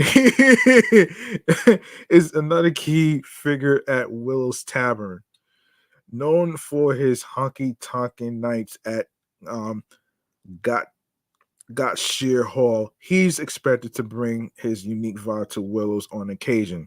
Additionally, Andrea Dre Donio, a friend of Ballers and Sullivan, is instrumental in the styling of the tavern. Her first plant delivery on Thursday marks the beginning of many green additions to the establishment. Willis Tavern aims to bring some cherished traditions to the community, such as hosting Jeopardy nights at 7 p.m., among others that will be unveiled over time. Inclusive, inclusive, inclusive, inclusivity is also a priority for Willows, as they will offer non-alcohol options and welcome furry friends, making it a dog-friendly venue. Doors will open every day at noon until 2 in the morning. Yeah, 2 a.m. in the morning, with happy hour going on from noon to 6 p.m. Ridgewood residents can anticipate a warm and inviting experience at Willow's Tavern, where old favorites meet exciting new beginnings. Don't miss the grand opening, which took place on Friday, January 19th, and join the celebration of this exciting addition to the neighborhood. All right. Okay. All right.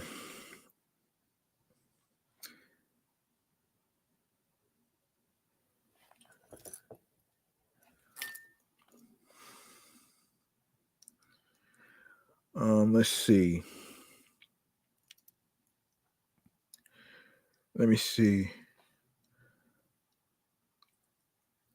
Um, okay. I got one more thing to talk about in the munchies and drinks segment, actually. And then I'll talk about the New York Boat Show next. Okay, so this is the Long Island City's H Mart. Okay, so a new s- a new food court is on its way to Long Island City's H Mart, a beloved Korean supermarket according to Eater. The sprawling supermarket located at 4818 Northern Boulevard originally opened its doors in November 2022. Just this past October, the Woodside original location, where the largest supermarket chain in America was founded in 1982, reopened following extensive renovations. Um, H Mart has 8 locations in Queens, with 5 concentrated in Flushing, but only the Bayside location on Francis Lewis Boulevard and one in Flushing on Union Street currently have food courts. Some food stalls are set to open in the LIC market around April, with more options expected to roll out in the summer, according to a company spokesperson. Um, it is clear that the chain is committed to expanding its reach and enhancing the shopping experience combined with dining. A recent announcement revealed their forthcoming food court at their American Dream Mall location in East Rutherford, New Jersey. Some planned vendors include barbecue chicken, um, um, Jung's Noodle and Let Them Talk Bar. While the stalls in New Jersey offer a glimpse of what might be coming to LIC, H Mart has yet to officially unveil all the delicious details. Um, so yeah, make sure you get a chance to check out those locations, and especially the one in Northern Boulevard and the one in Woodside and Flushing and Bayside by Francis Lewis Boulevard. All that great stuff right there. All right. Before I wrap up here, I want to remind people in regards to the New York Boat Show. All right. Yeah, so starting today, um so the 2024 Discovering Boating New York Boat Show has a wide selection of boats, an abundance of must-see attractions, and fun features for all ages. Um, and of course, there's some things to do. There's something for everyone at this year's show. We have Boat Finder. We got Boat Finder. We got and these boats are pretty pricey though. Filtered by boat type, length, price range, and more. So and make the most of your showtime at the show. So getting to the show. I'm gonna actually read some details to this though, man. To so that way you guys get a better to that way y'all can get y'all can get a better idea on what this is basically about actually. So let me just all right. So um okay, so seven reasons to attend the Discover Boating New York Boat Show. Okay, so it's finally here. The Discover Boating New York Boat Show, in partnership with Progressive Insurance, is returning to the Javits Center. Starting today. Starting today. Starting today, January 24th through the 28th of this year, 2024.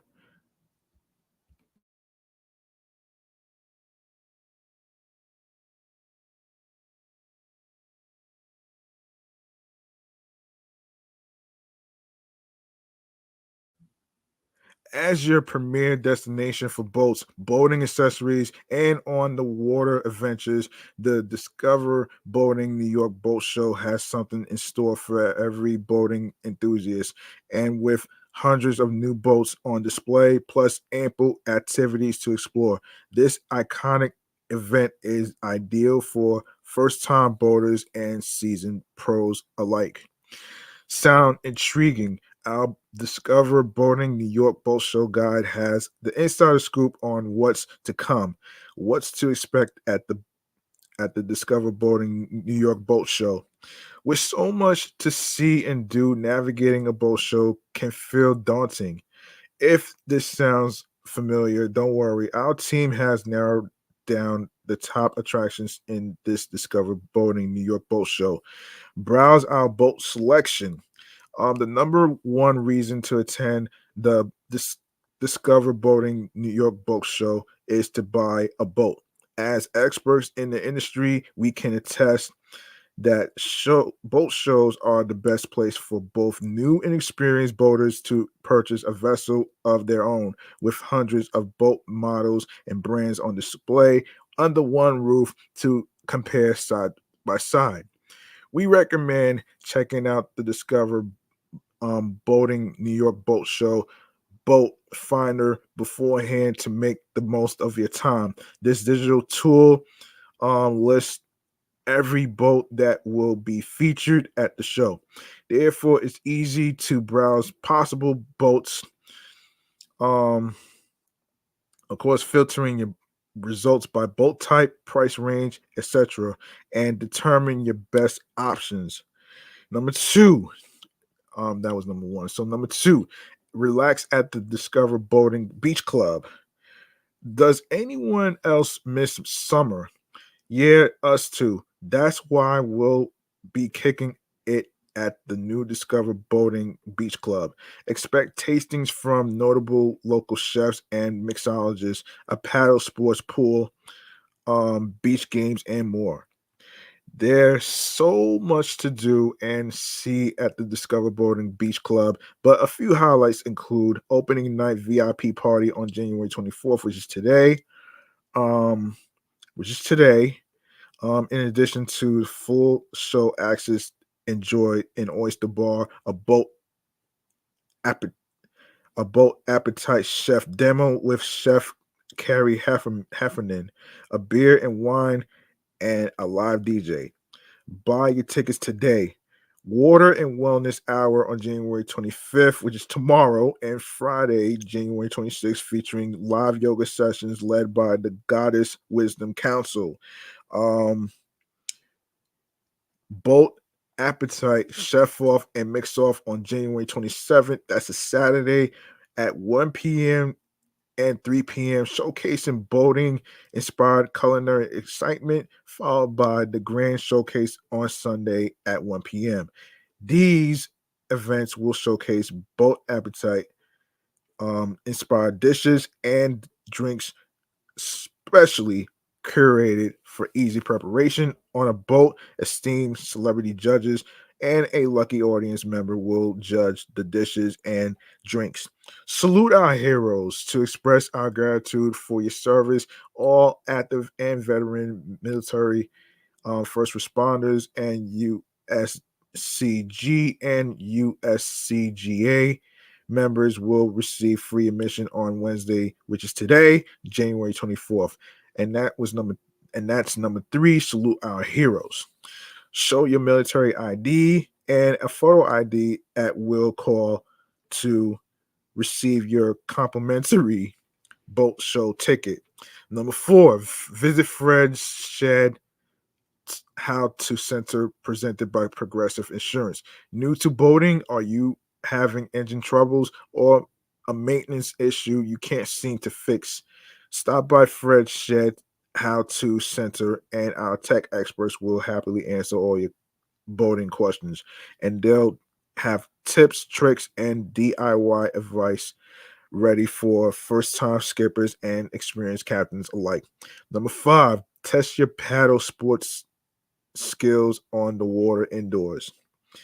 Have you ever wanted to try stand up paddleboarding? Well, now's your chance. Head to the Discover Boating Beach Club to begin your stand up paddleboarding or kayaking adventure at the paddle sports pool.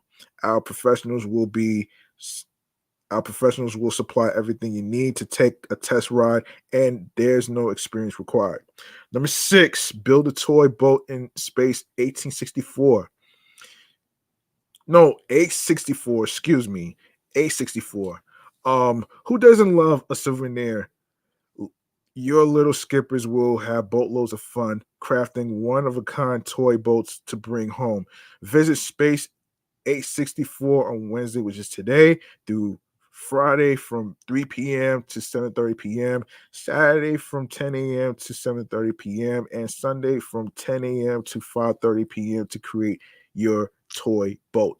And number 7, visit Conservation Village, swing by Conservation Village in Space 665 to discover how recreational boating helps sustain our planet and waters for future generations. This year, we're featuring Clean Earth Project, an eco-friendly lifestyle brand that raises awareness on reducing waste and creating a cleaner lifestyle.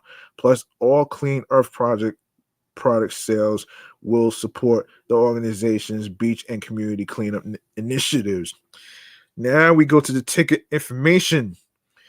Have we yet convinced you to secure your Discover Boating New York Boat Show tickets? Fantastic. Purchase general admissions tickets online for $18 per adult, um, age 13 and older.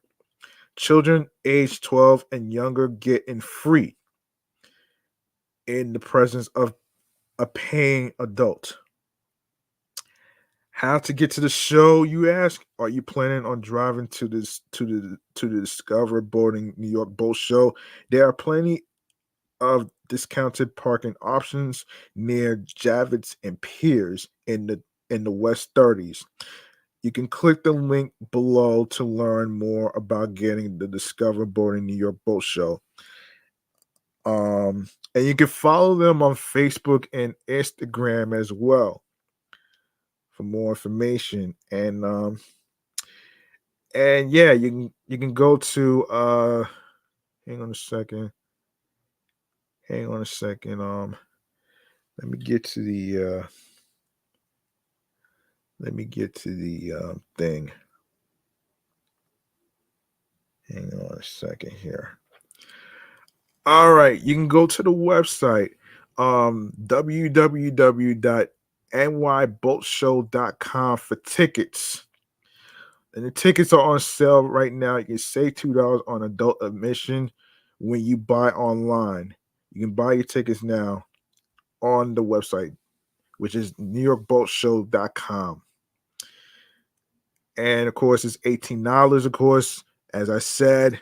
So be sure to have your money ready to purchase the tickets to the boat show. And I hope y'all have fun and a good time alongside with the weekend.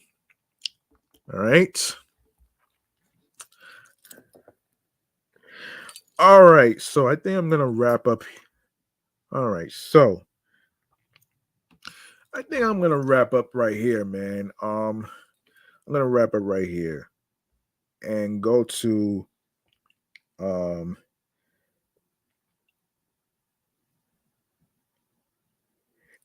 the very, very, very, very, very, very, very last segment of the night,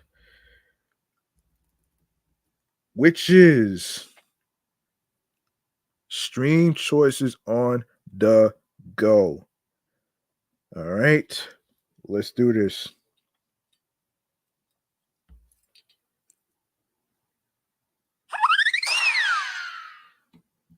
Yes, if you like to communicate with me about anything whatsoever, whether it's about the topics that's being discussed in whether it's in this episode or prior episodes that I did episodes ago on this New York Avenue podcast platform, you're more than welcome to actually follow me. Let me pull this up. You're more than welcome to follow me on Discord. Yes, Discord right here. Um, Discord right here. This is where I invite you to my Discord. That way you can communicate with me. You can message me in regards to whatever topics that's being discussed. It could be about sports in regards to the New York Mets, the off season. It could be about hip hop rappers, R&B, whatever it may be. Um it could be movies and TV shows, movie rumors in the air, and whatever it may be, man. I might cover all that as well. So and whatever topic suggestions you want me to talk about. But keep in mind, I'm not doing politics, okay? I'm not doing politics. So just keep that in mind. That's Discord at G Money Stacks G.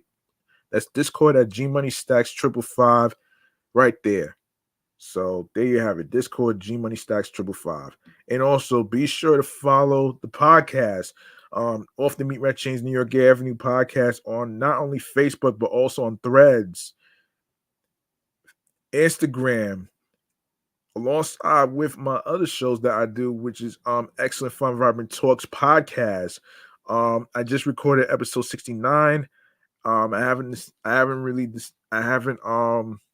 had a chance to drop the episode off today. Um, but I will try to see if I could drop it tomorrow, if by any chance. So, and you can also follow my other podcast show that I do reviews on, which is the review show that I do, which is Meticulous Vibe Juice Review Show podcast, of course. Um, and you can also follow your homie right here, the creator, host with the most, host with the most, um, G Money Stacks 555 in Queens, New York. All right, so there you have it right there. Um, there you have it right there, and yeah. And if you go to my link tree, you're gonna see a whole list of streaming platform links, which I will gladly get to right here, which is Odyssey, Audible, Audioverse, excuse me, Amazon Music, Breaker, Bullhorn FM, Castbox FM, Deezer, Listen Notes, Moon FM Podcast, Player FM, Pocket Cast, Podbay, Podfriend, Podhound, Podopolo, Podorama, Podcast Index, Podcast Addict, Podchaser, Podverse, Podcast Guru, Podvine, Snipped, Spotify, Spotify for podcasters, TuneIn Radio, Google Podcasts, Radio Public, iHeartRadio, the number one app for music, radio, and podcasts. You don't need a credit card or debit card to actually download iHeartRadio. All you need to do is go ahead and follow the podcast by subscribing, especially on iHeartRadio and other streaming platforms that I just mentioned. And also do the same with my other podcast shows that's also on iHeartRadio that I just mentioned right there. So and also do the same with my YouTube channel pages. You be sure to make sure you grab that subscribe button for me on the YouTube channel pages, which includes which includes my sports channel, Excellent Fun Vibrant Talks podcast, my review show, Meticulous Rogers podcast, and this channel right here with all the New York Avenue podcast episodes already uploaded and posted to the YouTube channel page, which is G Money Stacks 555. Be sure to click on alerts so you could be notified on when each episode will be recorded via live stream. And if you miss any episodes, don't worry, I got you back. You can catch up with more of the live video podcast episodes on there. And yes, there is a playlist that I created, so don't worry about that. There's a playlist that I created, so don't worry about that. And of course, stay tuned for more video content, upcoming episodes, previous episodes. In case you miss any of them, don't worry. And leave a like and a comment along with the episodes and topics. Tell us, including myself, what you thought about the topics in today's episode, including the New York Boat Show, which is happening today through the 28th. And of course, don't forget to get your tickets and all that great stuff so you can have some fun. Bring your kids, friends, whatever. You know what I'm saying? And of course, be sure to listen, stream, and watch these episodes. And share the episodes, share the videos, download the episodes, and you can also add the podcast to your playlist, which includes Spotify for podcasters, Spotify, Odyssey. You have Audible, you have Castbox FM, Moon FM podcast, Amazon Music, iHeartRadio, YouTube, and other streaming platforms wherever you get your podcasts. All right. Tell a friend to another friend. Stay and spread the word. Spread the word. Word of mouth is important, and you can also share my link tree that says linktree / G Money Stacks 555, where all the episodes is on there. And of course, yes, share the podcast with your husbands, your wives, your boyfriends, girlfriends, people you cool with from work and wherever you meet new people. All right. That's gonna do it for me, man. I'm your man, G Money Stacks, aka the Gregonator. Of course, rhymes with Baconator, rhymes with refrigerator, generator. Thank you very much for listening and tuning in and rocking with me on the 320th episode titled Double Sauces, which is dedicated to McDonald's and everything else in between. And remember, the grind doesn't stop. Hard work pays off. If you want something, you have to work hard and earn it. And don't let anybody stop you from following your goals and dreams. And of course, check in on one another with a little mental health check-in. Even if certain people are not used to you asking them about their mental health, even though they're not used to it, but it takes a little time, man. You know what I'm saying? I've actually been going through it myself, actually, man. So it is what it is, man. I mean, don't let that stop you from being able to ask about their well-being. Even if they try to push you away, it doesn't matter. You feel me? And of course, make sure you find your niche, your niche. Be sure to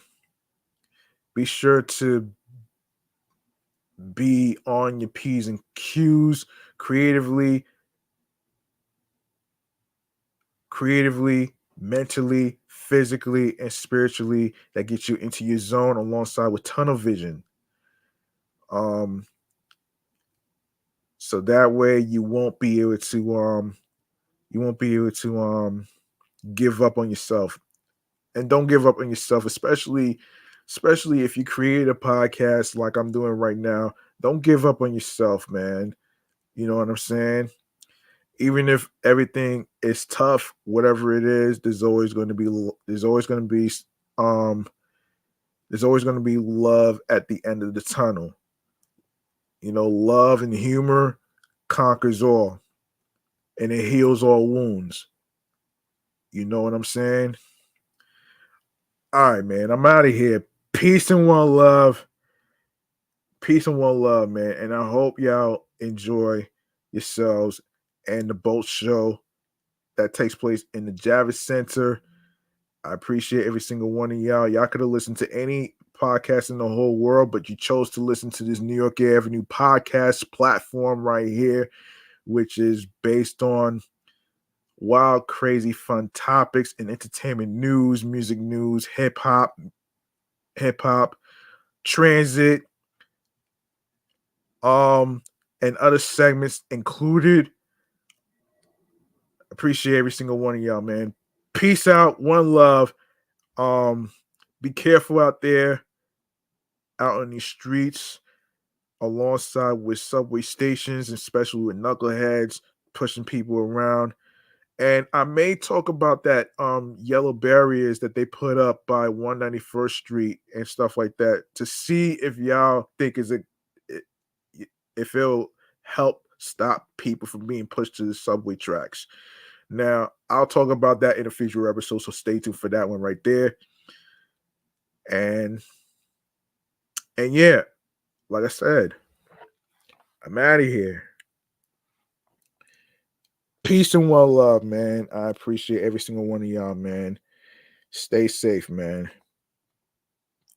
Be easy. And and and check in on one another, man. Very important about their well-being, man. Because once you do that, you'll make a difference. You'll make a difference in their lives, even though they're not used to it. So what? Move on to the next. You feel me? There you go, man. I'm out of here. Good night, everybody.